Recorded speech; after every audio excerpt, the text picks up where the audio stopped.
Hi,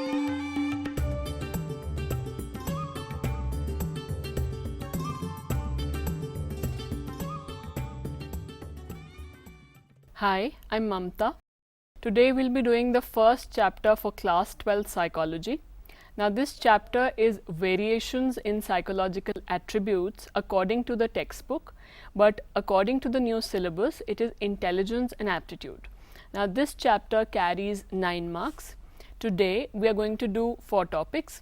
First, assessment, then assessment methods, then attributes in general, and along with that we'll be defining intelligence and trying to touch upon various theories. Let's start with the basic concept.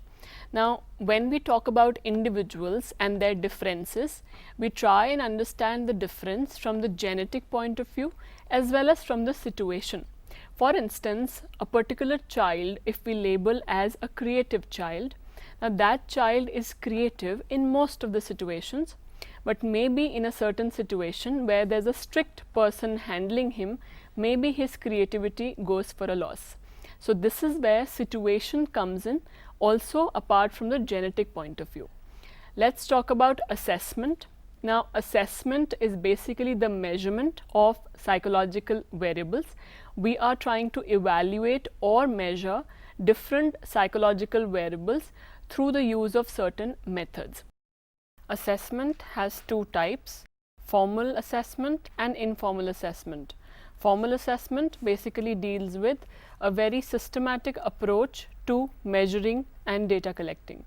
Informal assessment basically deals with a very casual approach, not really very systematic process. That is what informal talks about. Now we have 5 methods here. First method is interview. Now this method basically is a face-to-face interaction to judge the body language of a person. It's a very direct method and gets a very good data. This is a common method with all the other disciplines as well. Second is observation.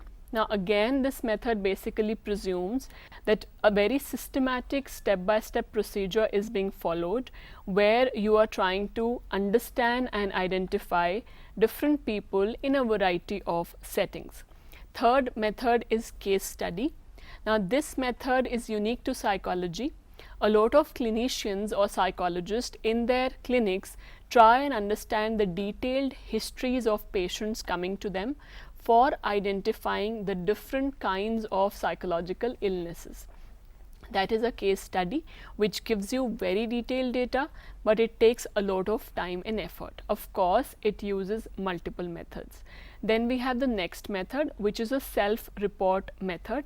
Now this method also assumes that a person is reporting about himself or herself and giving a detailed description about his thoughts and feelings. That is about the different kinds of methods. We move on to psychological variables. Now the variables have different terms by which it is referred to. It can be domains, it can be characteristics, it can be dimensions, it can be traits. All these terms or attributes, all these terms are the same. Now it basically have 5 attributes under it. First is intelligence. Now intelligence definition given by David Wechsler, a very good, very comprehensive, a very complete definition. Now David Wechsler was a person who has done very good research on IQ testing. He has given a test which measures global IQ. So like that, his definition of intelligence is also global. And he says that it is the ability, global capacity to understand the world, deal with it, deal with the effective challenges and using different resources. So global capacity basically means that this ability is present within everybody and is required for all kinds of tasks. The only thing is the level can vary in different people.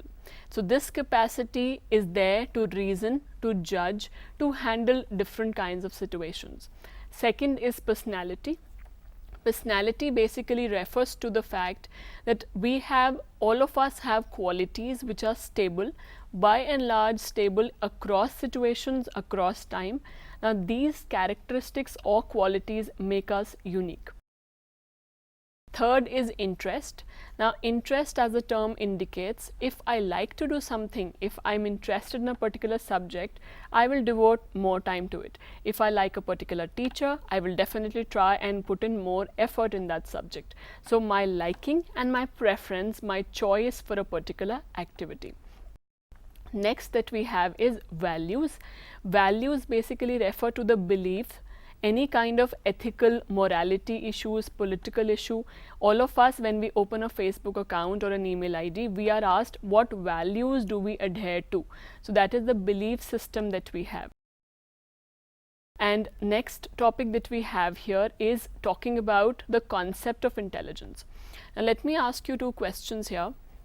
If we say a particular child gets very good marks, do we not label him as intelligent? Is that not our notion of a child as intelligent if he scores good marks? Well, intelligence really is not about all marks. It can also be somebody who is average in marks, but he does very well later in life. He is very successful.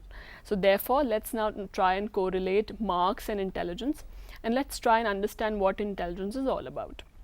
Well, we have 5 concepts again here.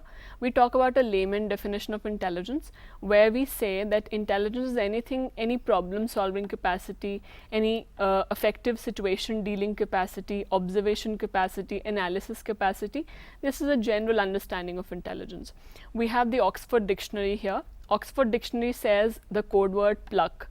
Now this code word would help you remember the definition. It says the ability to perceive, the ability to learn, the ability to understand, and the ability to know. These are the 4 concepts which help you understand the Oxford Dictionary definition. Third definition is by Alfred Binet. Now let me tell you a little about Alfred Binet. He was the first person who started working on intelligence testing. He was deputed by the French government in 1905 to try and segregate children with different kind of abilities, so that different classrooms could be formed based on the performance of children. So what he did was he devised a test which could measure the mental age of the child, the age of the mind. So this was Alfred Binet. Now his definition you can remember by the code word Burj. All of you would have heard of the word Burj Khalifa, the tallest tower in Dubai. And Burj basically says Binet's concept of understanding, reasoning and judging. So understand well, reason well and judge well. We move on to the next definition of David Wechsler. It's the global capacity to deal with different kind of challenges. That is about David Wechsler. Last definition is by Gardner and Sternberg.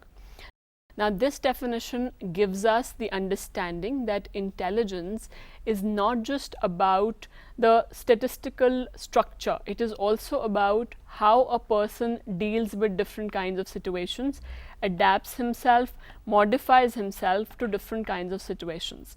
That is the definition given by Gardner and Sternberg.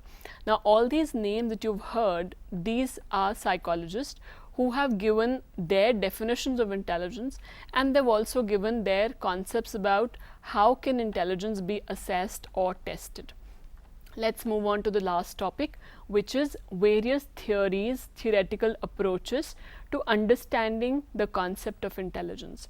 Now here we have 2 major approaches. First is the psychometric approach and the other is the information processing approach. We have 5 concepts under psychometric and we have 3 concepts under the information processing approach. Now information processing, as the term indicates, basically includes how the information that I'm getting from the environment. My mind as a computer gets the information, the stimuli from the environment, it processes the data and that information goes out. So input, processing and output, like a computer, that is our mind or memory. Now under this approach we have basically studying about the processes or the functions of intelligence. That is, what does intelligence do? Does it do problem solving? Does it do decision making? What are the functions it tries and adheres to? We have basically 2 approaches here. The first one, and a very important one from the exam point of view, which normally is asked for a 6 marker or a 4 marker, this is Sternberg's approach. Sternberg has given a triarchic approach. Robert Sternberg gave this approach, and this basically talks about 3 major components. He says that intelligence can be divided into 3 parts, 3 processes. The first one we call as analytical intelligence. We also call it as componential intelligence. This is required for various school related activities. So children who work for the school, who are studying in the school, they require this kind of intelligence. So children who score good marks, they definitely have a good analytical intelligence.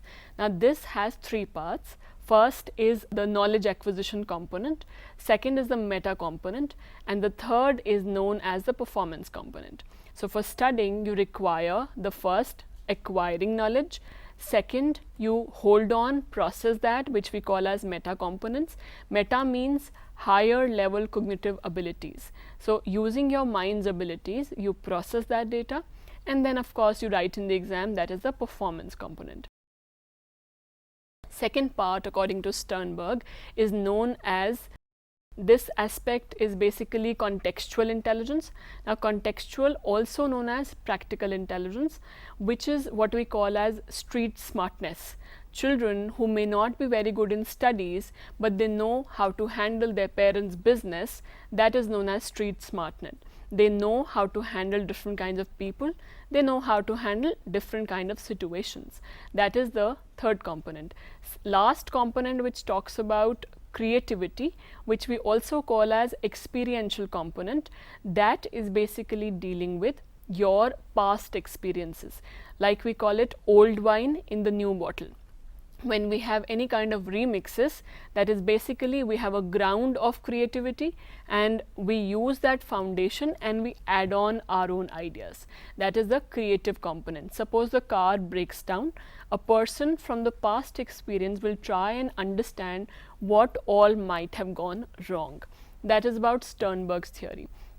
Last part of it is known as the PASS model, PASS. Now this has 4 components under it. P refers to the processing component, then we have the planning component, then we have analyzing component and the processing component.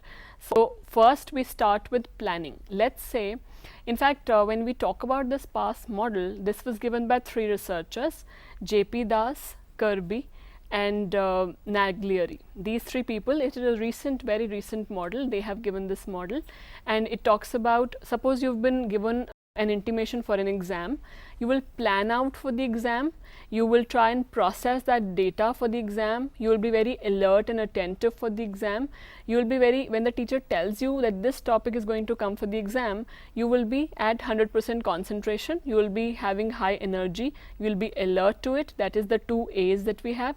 You will plan out, how can I prepare, what data do I have, how much time do I have, what help can I get, and then you will process it. Process means 2 kinds of processing. A child, when you learn any kind of multiplication table, a child who can do step by step is known as successive processing. Simultaneous will be when I am comparing 6 options and trying to figure out the answer. And last aspect of this is CAS, Cognitive Assessment System. CAS was a structure developed, a test developed by these 3 people for the age 5 to 18 years, and this has both verbal and non-verbal component in trying to identify what kind of problem children are facing in the school and how to remedy it. So to summarize, today we discussed the concept of assessment, the meaning and its various methods, 5 methods we did. We also talked about what are the attributes and how to measure different attributes, what are the different kinds of attributes, again 5 in number. Then we talked about the major concept of intelligence, 5 definitions of intelligence. We moved on to the last topic, which is the different kinds of theories, and we did information processing theory, where we had Sternberg's triarchic model, and we moved on to the PASS model, and under that we had the CAS system. Thank you.